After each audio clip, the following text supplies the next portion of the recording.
Hello everybody. Today we have Mr. Yash Shekhar with us. How do I introduce him? As a sadhak, as a healer, as a free diver. He has so many personalities, but we'll go one by one. So Yash, Hi. hello. Hi, nice meeting everyone. Thank you. Good to see you here. Yeah, my pleasure too. So how do I introduce? This is my biggest challenge question. Well, I think I can start as I have been a practitioner, a spiritual practitioner, especially Kriya Yoga, Kundalini Yoga, and these two have helped me to develop a personality as a yogi, I can say, Okay. and with a deep knowledge of spirituality, various branches. But still, I think Kundalini Yoga, Kriya Yoga is a prime forte I think I hold. Okay. Tell us about your childhood. Where were you born? I was born in Patna Okay. and then studied in Ranchi. And both these places are very important for me because Ranchi is the mother center for Yogda Satsang Ashram, from which autobiography of Yogi and all these books have been published, and they were the premium ones. My college was there. I learned initial Kriya Yoga from them before meeting Himalayan masters later on in 2007. So my journey has been primarily from Patna. I was born there, but I used to sit and meditate in lotus posture, Padmasana, since a very young age, without being introduced to it and without even knowing the name. Okay. So it was like a hobby. Like I used to always enjoy sitting in that posture and uh, just enjoy being. That's it. Not even the word meditation. And gradually, I met different individuals at different stages of life, and I learned mantras from them. I learned a bit of bhakti yoga. But prime change happened once I reached my college in BIT Mesra, Ranchi, and I read this book, Autobiography of a Yogi, that time, and then I joined in October 2002 the YSS organization, and then later on I started exploring the spiritual realm, the horizons of spirituality, and gradually I went to Himalayas, and my journey there made me meet certain masters, each expert in their own fashion, and I have to work hard. I have to develop the skill of really working hard without getting bored and without seeing any visible results, just with the hope. So I keep saying hope is immortal, so that helped me a lot. And with due practice, after a certain number of years, I started developing certain abilities which helped me as a person of meditation, plus helped me to encourage others to meditate. Okay. What's your family background? When did you start? You said you used to sit in Padmasana. At what age would you sit? No, look, I was very young. I was sitting in 4 years because my parents used to tell me When that you were you are, 4 years. yeah, very young age. And I was the only, because we grew up with cousin brothers and all also, and I was the only child who was doing that. So I was getting noticed too much. Okay. And sometimes in a negative way also, that why is this guy so silent and sitting aloof by himself. But I still used to enjoy it so much. I developed like a compartmentalized practice, and I Okay. could read and write very fast. I used to read Ramayana, Mahabharata. I was very fond of superheroes of our mythological order, Okay. and then B.R. Chopra, Mahabharata also helped me a lot.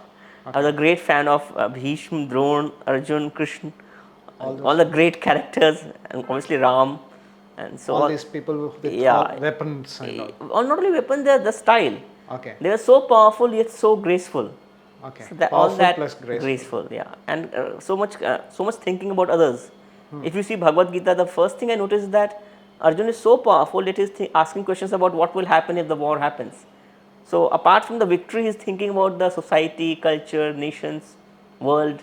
So I like the impression, like the style of Vasudhaiv Kutumbakam, the way they were thinking of achieving individuality success at the same time thinking of people and everyone. So it mesmerized my imagination, and I felt more drawn towards meditation and spirituality on the whole. Any impact in your childhood through of your parents, like especially with connection to spirituality? Look, my father was a journalist. Okay. He was working with the news, print media. My mother was a housewife. So obviously they were never stopping me as such, but they were like okay, like any normal household family. My grandmother was very spiritual, so I think initially from her influence, slightly, it helped me. But gradually it was like my own. I was mostly on my own, and I don't know how and why I used to practice very consistently. Okay. But you So had in your background someone, your great grandmother or someone who wrote some uh, Bhagavad Gita or no, translate. my Nanaji, my mother's father, was working a lot on Bhagavad Gita and all. He was from Mauritius, and so he was very much towards Mahabharata and working on Sanskrit and the French texts and all this. But I didn't had any interaction with him. My journey was more self-driven that way. Okay. Yeah. Do you think that seed has carried, or but you never had an I interaction? don't, yeah, I never had any interaction. I was more, I would say, I am a very practical spiritualist and I'm Okay. very result oriented. Okay. So it's like genius is 1% inspiration and 10% perspiration. So it's like Einstein, Nikola Tesla, all the scientists inspired me a lot. I was more towards scientific spirituality, if you say that way. Okay. Okay. Good. So we came across each other in the year 2006, Yeah, and we met in 2007 for the first time. that's true. Yeah. I've been seeing you once in a while at least from then to Yeah. for past 15 years. So when we first met, you were totally into spirituality, no marriage. Oh, I remember taking you to when you had a session. I remember taking you to fashion show and all that, and you were like, "What is this guy doing?" I came to do my sadhana, and this guy is taking me all to these things. And today, when I see you, or anyone who sees your Instagram, can know what kind Well, of we are popularizing Instagram here, but no overall my media presence is high now. yeah, Yeah. anyone the viewers can see what kind of people you're surrounded with and what you are doing. Your ID is Yashshekhar.in, like YASH, huh. then SHEKHAR.IN. So anyone who goes there can see. Yeah, it's a public. Yeah, I am a but what I public have account. seen then, that Yash is like totally different to this. Yeah. So how do you relate this kind of life with spirituality, where you are totally into that? How Look, did that shift happen? yeah, I would say earlier my spirituality was exclusive, and now it's inclusive, which means I feel now every path can lead to spiritualities. It's like whatever you are doing, if you do it properly, that can get you close to God. If you call as God or universal consciousness, take as any name, so you can lead yourself to higher consciousness and a state of bliss, growth, enjoyment, strength, different aspects of it. So my journey has been more like I was earlier very focused. I had chosen a path. I was just following that path, and I reached a milestone or certain milestones. And now I feel others can also reach their respective milestones. Their path may be different, but the milestones will be the same. So do you mean that like once you have reached that milestone, now you're enjoying kind of, or Obviously, there is a huge enjoyment, okay. and it's a inner. First, it's a inner enjoyment, Okay. and when inner reflects to outer, it also is an outer enjoyment as well. Okay. But primarily, it's inner to outer than outer to inner.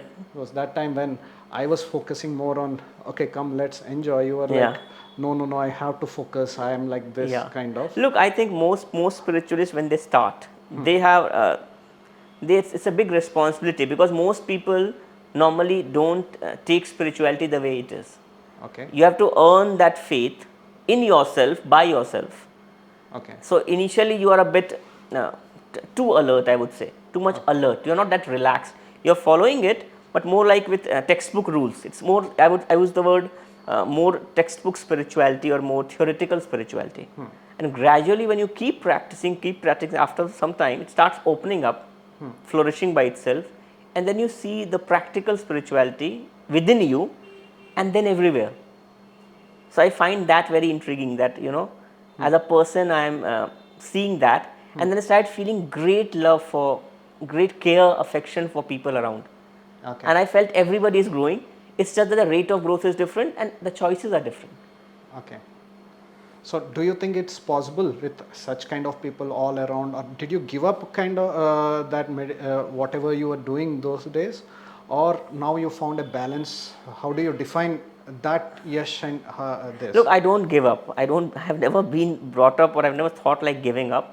Whatever I decided, I did. Okay. So, and no regrets. Whatever I did is right. And obviously after achieving that, I feel balance is required. like day, like night, like spring, like winter, summer. So it's a balanced approach. We need to complement each other, and Okay. actually a lot of things are happening around because it's around. For a temple to exist, a shop is needed, but for a shop to exist, temple is not needed. So it's like for spirituality to exist, materialism is also required. So it's a balance. For spirituality to exist, materialism Is is. required. Initially, yes, definitely yes. Later on, you can say I've become more. Obviously, the highest level of spirituality is independence. The prime aim of spirituality is independence, but it's from dependence to independence or darkness to light. So, uh, my primary question is like, are you really independent when so many things are Oh around you? yes, yes. Like you be like you travel in private yachts, helicopters, with surrounded by the supermodels and all that, and you still are you Not only supermodels, they are basically the industrialists and state all heads and kind all of these people. celebrities and Yeah, like such kind of yeah, people yeah, staying in very big places and yeah, the so-called big places yeah. and all, still you feel that it doesn't disturb you, No, no, still no. you can Because first of all, meditate. How yeah. many hours do you meditate? No, it depends on the time available, but I would like to do 6. I would like to clock 6 hours every day if possible. Yeah, definitely yes. So in between everything you still can I do. stay in I that do manage because I believe I'm in the world and of the world, and when I want I can be in the world, and when I want I can be of the world. It's more like I'm a very practical person, as I said. So I know all the facilities around me are not mine. It's like okay. art of delegation by God and through the various agencies of God. So they are not mine. They have been given to me, bestowed on me, basically because of my spiritual essence. You're receiving all that because of your spiritual Essence, that's breath. right. So I have gratitude. First of all, positive thinking and gratitude. I love meditation. I love the state of meditation. I love the pre-processing and process of meditation. But what I love the most is gratitude and positive thinking.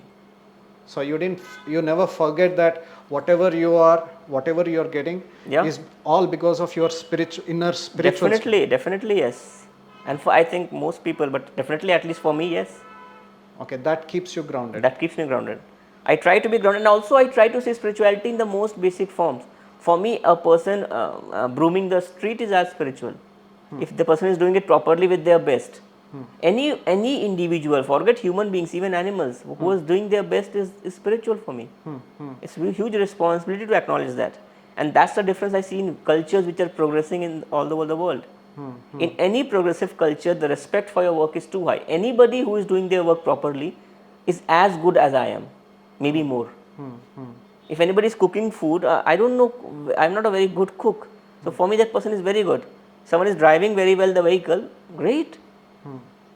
So it's like that. For me, it's very hard. I respect. I am doing the work I choose. I'm doing what I felt the best. That doesn't takes away from people who did and are doing their best. It's as good for them also. Yeah, yeah, because So it still reminds me those days where you used to feel going here can bring my time down. oh yes, I'm very. I was earlier working as a HR manager in Ma TV. It's a Telugu Yeah, yeah, channel, yeah. and I was the HR manager, so I had to be very strict on timelines.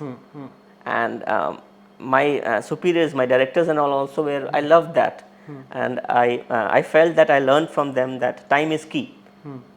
So I would especially mention Ramakrishna, Sharat Marar.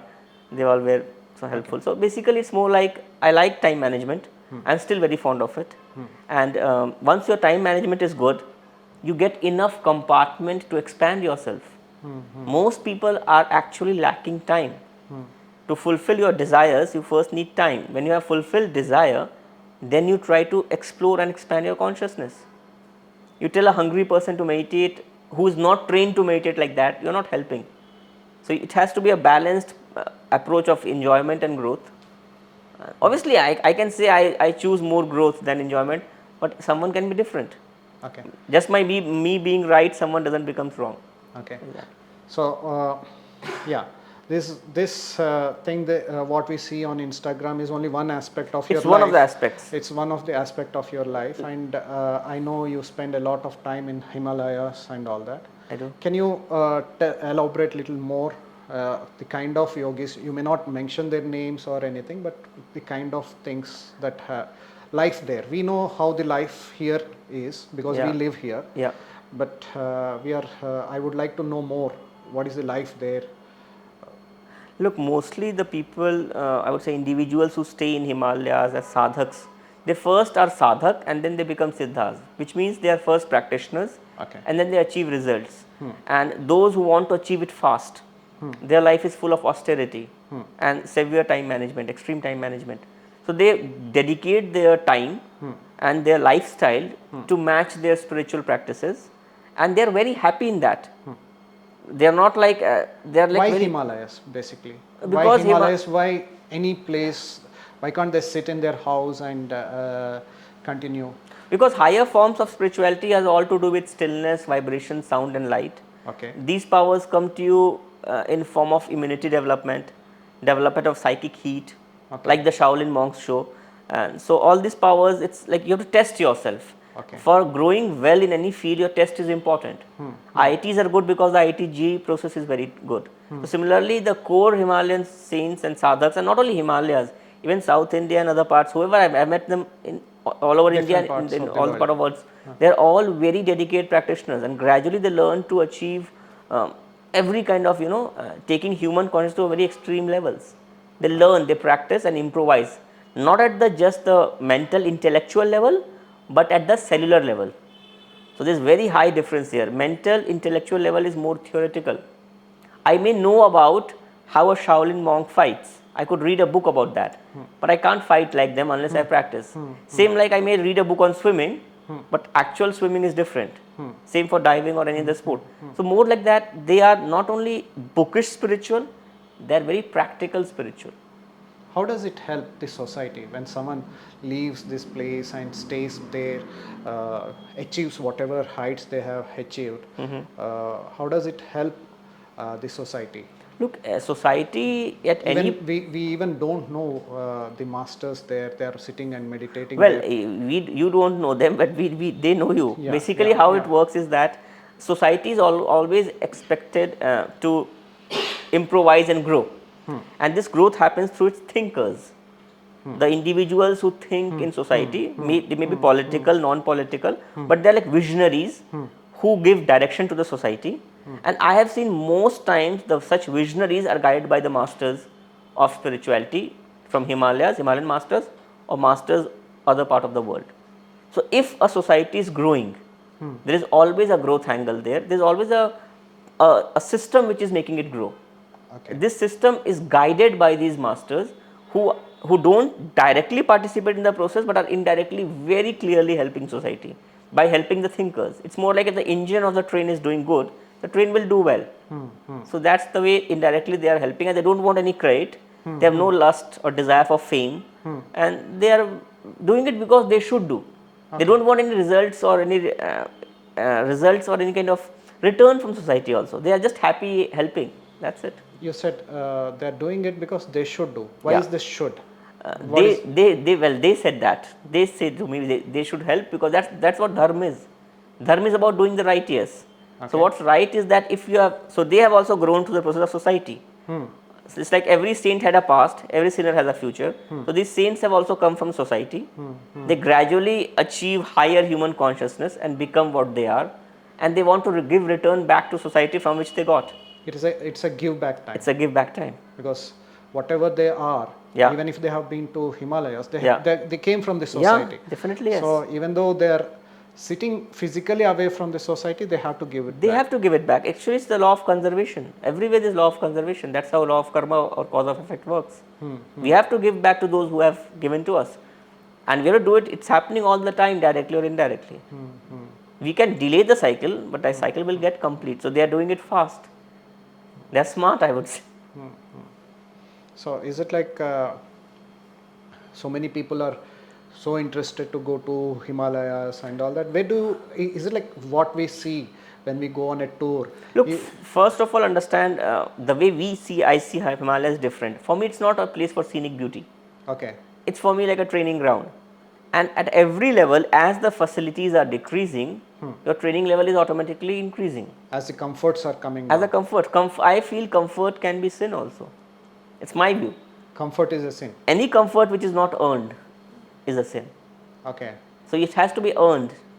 So I didn't earn the road in a way. Yeah. So I didn't earn the heater there. Yeah. So the best way to earn is to increase my body's heat, do some sadhana. Yeah, basically when you do your sadhana, your immunity level gets higher. I saw in this COVID times and all, the way my body functioned, I saw others. I was very surprised and impressed the way things are. I was tested. COVID time was a test for me. It was very easy. I didn't find the kind of issues others were finding. Also psychologically, the fear of death, the way people were, the way they were acting. It showed that how much we need to be disciplined. And spirituality, for spiritual growth, discipline is very important. And again, I use the 3 words, like before thinking of going any hard kind of practices, arduous practices in Himalayas, we have to improve on Aahar, Okay. Vyavahar, and Vichar. Aahar, Vyavahar and Vichar. The first is the food. What you eat, you become that. That's not from me. That's in Bhagavad Gita. So first of all, your food has to be very proper. And I would prefer vegetarian. I'm using the word prefer because it takes some time. Because if someone has a taste, it's different. So gradually, vegetarian food, that's a must for higher sadhaks there. Yeah, I heard that you don't enjoy West because vegetarian food is less available. I would say Indians cook better vegetarian food. Yeah, let's make it more positive. So you love more to stay in places because it becomes tough for you. Yeah, it is tougher because you are a vegetarian. Yeah, I'm not such a good cook, so I should admit my faults also. I'm not such a good cook, so that also makes sense. So some people say. I'm listening little bit contrast from you. The conditions are very harsh there. So non-veg is preferred than vegetarian in such a harsh thing. It's okay if it is for normal people, but and I also remember you telling that even yogis don't zero tolerance towards non-veg food and all. So how does it help? Can you tell me scientifically more about my training was very strict. I read books. I was trained by the authentic original earlier masters. Okay. So they had gradations and words for that. Okay. So first is like the amount of ahar you have. Like 4 ahari means someone who eats 4 times. 3 ahari 3 times. 2 ahari twice. 1 ahari once. Then is like mansahari, a non-veg eater.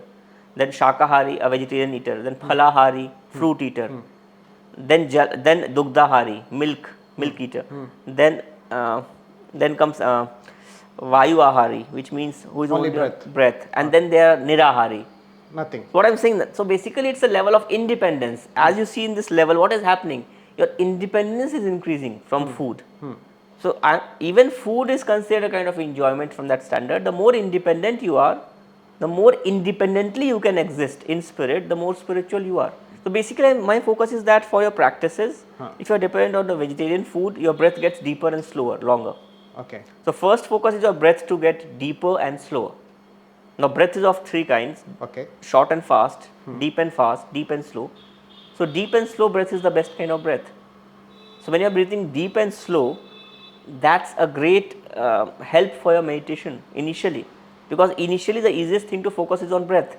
Okay, and non-veg food decreases that? It is it's heavier. Okay. It's heavier, so it takes you much more time to digest that food.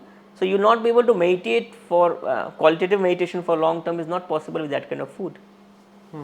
It's easier if you are having a vegetarian food to meditate for long hours with more still, calmer mind, and that's it. So it affects our breathing. Yes, it does. If you eat khichdi, just you can take a practical example. If you depend on khichdi or simple milk, rice, and you will be operational to do meditation in a much more shorter period of time. If you are eating non-veg food, you will take much more time to shift to that. So it's very practical. You can test it and you will see the practical reality. Of course, I need not practice. But test it. Yeah. But generally, vegetarian food is very good. Then comes the apart from Aahar, then comes the Vyavahar, the way you behave. Okay. And that means you have to see everyone as Equal. They're not only equal, everyone has their own challenges. Unique. Unique. Everyone is unique, so they have unique challenges, and you have to try to, if you know, if you can't see that's different, but at least try to see that what's the challenge they are going through and how, if you To are have by an your empathy. any opinion or Can I your say words. we must have an empathy? Oh, definitely we must have empathy, because I see entire human consciousness as one. We are all expressing different individualities of same consciousness. So, and by understanding them, I am understanding myself. Just take an example, okay, just a typical reference. A human population is around 7 billion plus, around 8 maybe. And how many people, individuals we meet in a lifetime? A very small percentage. So, these individuals we meet are not by chance. They are like shadows of our own forms. Shadows, Reflections. So it's like we can learn from them. Maybe it's better to learn from them their, if you say their mistakes also, it's better to learn from them their mistakes and their advantages than by making the same mistakes. So it's a way of growth, the way you see them. So in Vyavahar, what can you elaborate with regard to the Himalayan systems? Like Look, I told you, they are very austere system. Austere means no nonsense. Okay. Very strict approach. So Okay. they would not like to please you because they don't want anything from you. So they are trying to be very direct, like a dictionary, like a timetable of a train or something like that. It's like very clear the do's and don'ts, and it's like the lanes. Like we have lanes, like speed lanes, different speed vehicles move in different lanes. It's like that. So Himalayas is a high speed lane. So to be there, the austerity level is too high. You have to really focus on your practice, and your priority one has to be the practice. The prioritization is one of the other key I talk about. So first is time management. Second is to prioritize. no nonsense. No nonsense means that whoever is in Himalayas as a practitioner, for them the priority one is spiritual improvisation. Everything else is second. So if your priorities is so set, your growth will be different. It's like every product is a result of a process. Okay. If the process is right, product would be right. If the process is wrong, product would be wrong. If the process is great, product would be great. If I mix calcium and chloride, I will not get water. Yeah, makes sense. What is the third one? And then is the Vichar. Now this is much more deeper. So Okay. first two are more visible to measure. Others can also help you in this. Third is Vichar. At the self level, you see the kind of thoughts you are witnessing. So you are your best judge, and I like that concept. So you can see what kind of thoughts you are getting in a 24-hour cycle, and you can work on that. And if you feel any thought is not suitable for you as per your growth standards, you can improvise and change that slowly. So the rules are set by you, the following timeline is set by you, and the measurement also has to be set by you. If you can't measure something, you can't improve it. Okay. So what kind of masters did you meet? Like, who was the most inspiring? No, there are a lot. Look, the most inspiring ones were unknown. Okay. I couldn't dare to ask them their names, and Okay. neither I have the authority to You ask. can't even ask. Yeah, because look, they come to you, they tell you something about you by observing you. Their observation power is amazing. What I noticed is that as you improve spiritually, your power to observe someone and understand that person becomes crazy good. Okay. So they could observe something and tell a fault in me and help me improve in a much better way than even I could do it. Okay. That's why I call them masters. A master is someone. Basically, the word master is similar to the word Swami in Hindi Sanskrit language. So there's like someone who's above their senses, which means whatever they are doing, it's in their control. So control is not negation. Control is like control. So they may do it or they may not do it, but whatever is happening is in their control. They are the masters. You have mastered that. When I say I master a skill, it's like if I master some skill, I know how to do it. That's it. I may go fast, I may go slow, that's different. So they have mastered of their respective arts. They have achieved godhood by their respective methods and arts. And in that method and art, they are like experts. They are daksh in their way. I take it like that. I have seen you, I have witnessed you how you could be so easily be in most coldest climate, 0 degrees or 1 degree, and you don't even wear a jacket, you are simply sitting like this with these kind of attires and all. So how did you achieve those kind of Look, things? it's mind over matter. Okay. Your power of creative visualization has to change. Okay. It's like, if I give a very simple example, you imagine a piece of lemon on your tongue, and if you imagine rubbing a piece of a slice of lemon on your tongue, you will start salivating, right? So it's just a thought which creates actual saliva on your tongue. So it's like the example of mind over matter, how a thought can create a physical Okay. reality. So you practice that mind over Yeah, matter. I have very strongly, after learning the breath work, first is posture, Okay. a very clear posture effect, which means your posture is like attitude, like we say yam, niyam, asan. So asan is not just a sitting posture, it means your mental posture also. So how you think. How alert you are. Like Yeah. for example, if I'm alert, I become like this. I come Yeah, closer or yeah. something. So it's Okay. like yam, niyam, asan, and that's why I said first you have to focus on ahar, vyavahar, then vichar. Your vichar helps you a lot in the asan you have. So if you have not worked on the vichar, your asan will be showing that effect. Okay. It's directly measurable actually. So you have to first focus on that. You have to develop your asan. Then comes pranayam and all the breath work and everything. Then comes pratyahar. Now pratyahar is always creative visualization, interiorization of mind.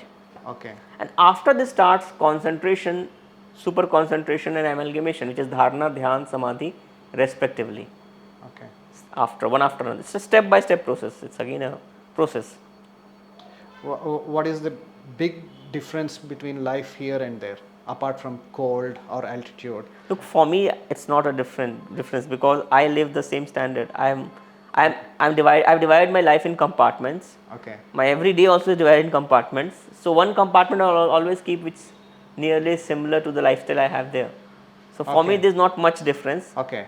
and So that's why even it's if safe. even if you live away from Himalayas, a part of your day Oh, is definitely like yes. you're living there. Definitely Even yes. if you're living in Himalayas, a part Yeah. of your day is like you're living Definitely, because of the practices I do. here. Okay. To live in Himalayas, you have to do certain practices. Okay. Now I do the same practices every day while being in any city also, anywhere in the world. So for me, it's like similar. It's not similar.